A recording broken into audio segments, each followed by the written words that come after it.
Hello guys, how are you? Are you sick of hearing this noise?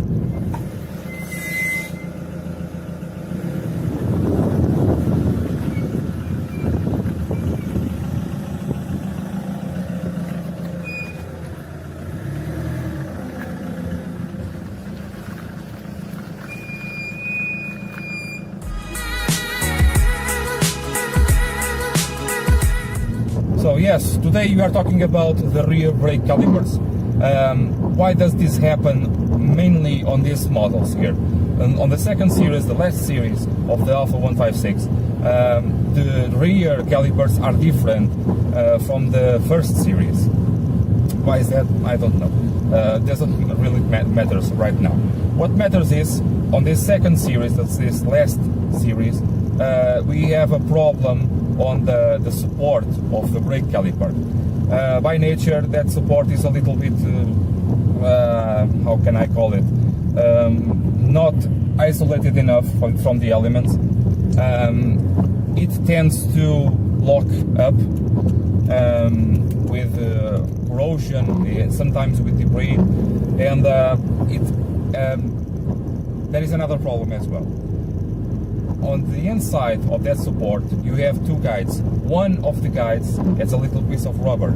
You cannot use ever petrol-based greases. That rubber will expand and it will lock up. It will be very difficult to take out that that main shaft. Okay, that little shaft. So, why the noise? What the noise has to do with all of this?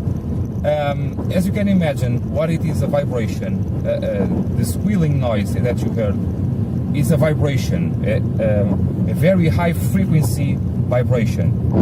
On the brake pads, for example, you can do the test when you are doing brake pads. You have to have a little bit of prison on your calipers, okay? The disc has to be constantly rubbing on the pads. When this type of problems occur on the back, normally you will have a very loose brake pad or a very tight brake pad, because if you don't have movement on those two pins on the support, you cannot have a perfect contact at all times with the disc, and then you have the noises of the vibration or some rubbing sound. But this is the most common sound, at least here in Portugal. Now, why do I say here in Portugal is very important? Don't get me wrong. It is because from place to place, from country to country, even on the same country, you can have different problems with the same car because of the temperatures, because of the corrosion of the sea, because of the altitude, because of the temperatures. I already said it. Because of so many things, including your driver, your cargo, a lot of things. But some things are sort of close to one another. So this is the main problem that I see on the back calipers. And today I will try to show you how to solve this problem on a professional manner. Okay.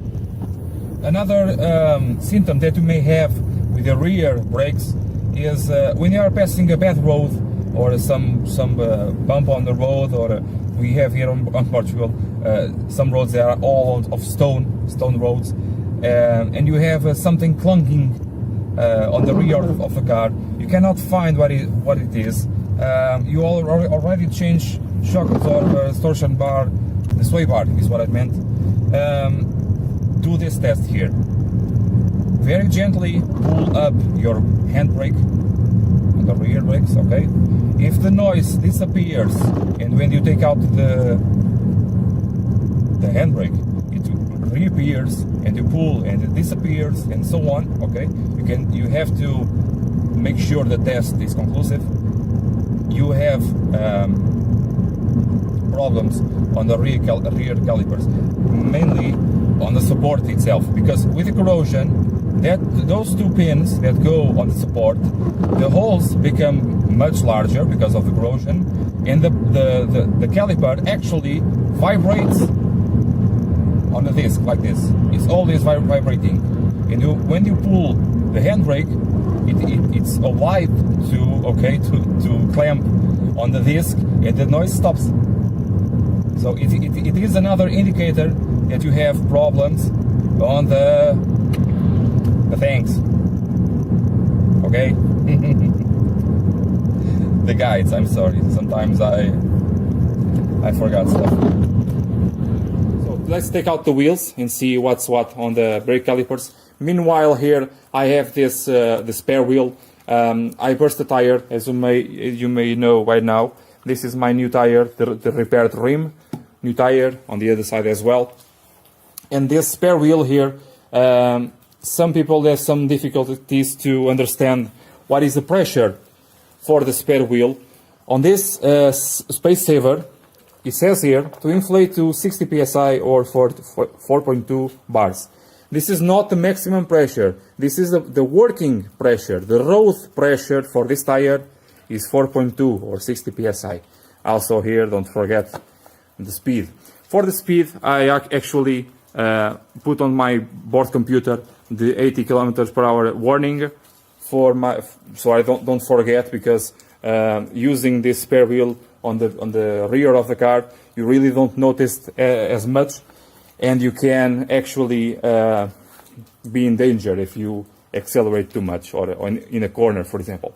Now on some Alfas, 147, Alfa GT, some of them actually know that you have a spare wheel mounted.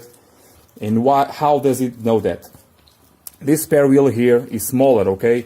In this spare wheel here, in order to rotate or to work with the other three wheels, it has to speed up a little bit more, because the wheel is smaller and the others are the same size. So you have to, this wheel here will spin at a greater velocity. And it is that difference that the unit, the ESP ABS unit sees, and it thinks, okay, now I must be having my spare wheel on. It's curious because nowadays the modern cars actually use that same system to detect a tire puncture. If you have 4 equal wheels and one of them has a tire puncture, a small hole, the size, the diameter of the tire will actually be less. And that wheel, to rotate with the other wheels, once more, has to rotate with a bigger velocity. So the unit understands, okay, that wheel is spinning a lot faster than the other 3, it must have a puncture. And it lights up a warning for the tire punctures. I already disassembled everything. For those of you who don't know how does this disassemble, I already did a video. I will leave the link up here on the screen. My pump, my caliper is in here. On the other video, I teach you how to retrieve that piston. It is hanging here, yes, I know, but I will replace these hoses. These hoses have here have 15 years. It is time, so they should be replaced every 10 to 15 years at maximum. You don't need a very special hose. You just need to replace them every 10 to 15 years. And don't forget the brake fluid every 2 years or 40,000 kilometers at maximum. Now here on the brake support, I already can see some problems here, as it was expected. Okay, and a lot of corrosion in here, a lot of corrosion down there. Okay, and the pads are not equal one to another. Now you may think here the problem is the inside pad, but it is not really, because remember this pad here is always working with the piston of the caliper, and this one here works with these guides. We don't have a caliper with two pistons. How does the force is applied on this pad? Have you ever think about that? Actually, when you push on the pedal, the piston will push on this pad, and as it pushing, it's also doing opposite force. Okay, remember Einstein. The opposite force is transmitted by these two guides, these two pin guides, or guide pins, and as it's transmitted by these guide pins, it pushes in this pad here. So this pad is not worn all the way to the backing plate, but this is. The problem is not this one on the inside. Yes, the problem it is the outside. This is the one that did not worn down all the way because of these guides. Now remember one thing: if you have this brake pad much more worn out than the outside one, or if you have much more force on the inside of the disc than on the outside, your disc, your rotor, will heat up a lot more on the inside than on the inside a lot more than the outside, and it can warp. On the rear you cannot perceive it a lot. It's not very perceptible, but sometimes you have problems because of that, and you cannot feel the problem. So be very careful about these guides here. Let's see here if I can solve this problem once and for all. Like I said, it will be almost impossible to repair these supports for the calipers. And yes, I approached 3 separate entities, and no one told me for sure it will be easy to done. Well, it's doable, but what we had to do is to take out this diameter a little bit more and put a bushing, and then use this one. Okay. Now they have a lot of reservations for this application, because this is a soft material. This is a very porous material, and it can crack very easily. 3 separate entities, and they told me no, I will not do that. It is doable, but it's very risky. We are running very high temperatures and so forth, so they don't want anything to do with this. We have various solutions. First of all, I have here the kit for the repairing, not repairing, but to change these guide pins, part number over there. Also the brake pads, the ceramic ones, and the brake discs. Okay. I have several solutions, but for now, while I still don't have any solutions, I will clean this up very nicely. I will assemble these repair guides and run with this. Meanwhile, I will try to buy 2 more of these, good or not, so that last company will do some research on the material, on the density of the materials, to do some research for themselves. Very nice by them. Also on here I will tell you a tip or two how to remove this brake disc, and in order to remove this brake caliper support, you also have to do something in here, and I want to give you a tip on that. Another thing here, just on one thing, each of these supports uses one of each of these guides. One has this rubber here, the other does not. You have to be very careful with the greases that you use. And here I am again with the greases, because if you use a normal grease, this rubber here will expand so much it will become stuck on the hole. Also, this boot here, this dust boots here, will enlarge so much that the water enters these holes. So be very careful with that. One more thing, even on the position of this, I know one is down, one is up. Yes, but on my case, this is so bad. I will try to see for which position is less noisy. They also gave me another solution. It's I don't really like it, but let's see what's what. This is 10 millimeters of thickness. This here is a little bit more with this new. They told me I can take out a little bit more of these holes, like to clean the holes, and manufacture new guides with 11 millimeters, for example, of diameter. Manufacture this as well. Try to see if this rubber still works on that, or do a new one. So do this 2 times and plate it. I don't know. Let's see.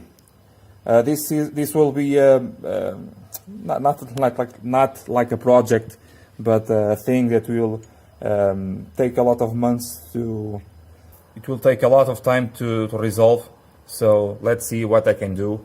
If you have any ideas for this, any more ideas that they are safe, again, the ideas that are safe, let me know. I also am tempted to apply the older style calipers for the first series of the Alfa 156.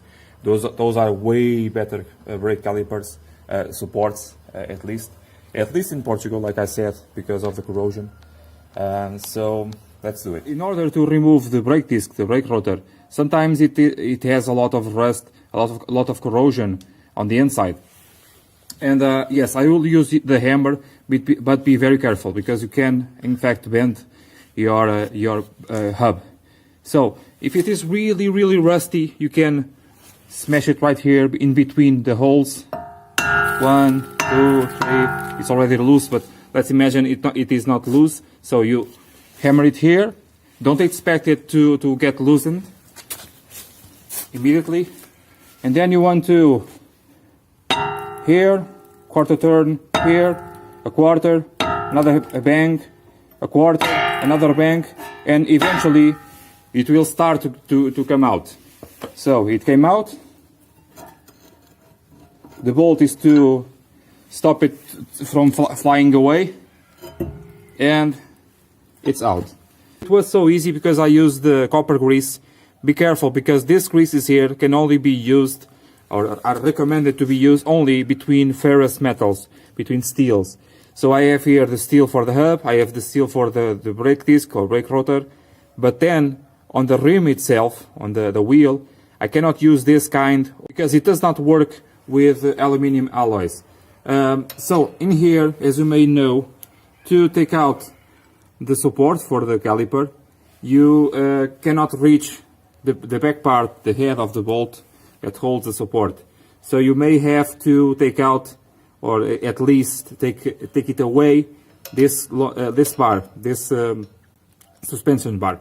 Yes, it is exactly what I've done, but be careful with something. As you are retightening this, it has to be with the car on the floor, because if you tighten this with the car raised up, with the suspension all the way down, when the car is on the ground, these bushings here will torn apart. This one and the other one on the back side. So be very careful with these things. Sometimes we don't think of this immediately, and then you have a torn bushing, and you don't know why, or don't understand why, and this is why. You have to tighten this on the comfort position of the car. So yes, everything is assembled. I already have my wheel here, ready to install. Just so you know, I installed the pin that has the rubber on the upper part. Let's see how that works. I think it really is on the upper part, but as I told you before, I have a lot of play on this part here, and it is an experiment. So I put both on the upper part. Let's see if it makes any noise at all, or a lot of noise, and let's go from there. On the disc brakes here, sometimes you may ask me, why did I not take out this paint here? It is not to take out. It is the pad itself that will take out the paint of the disc. It is really to be like this, okay? Just go slowly, brake slowly, like I told you on the other videos. I'll leave the link up here and down there on the description. I already talked about this. Just brake, as I told you on the other videos, and everything will be okay. So, see you next time. I will do some updates on this matter. And don't forget to subscribe to the channel, share with your friends, and please hit the like button. Bye!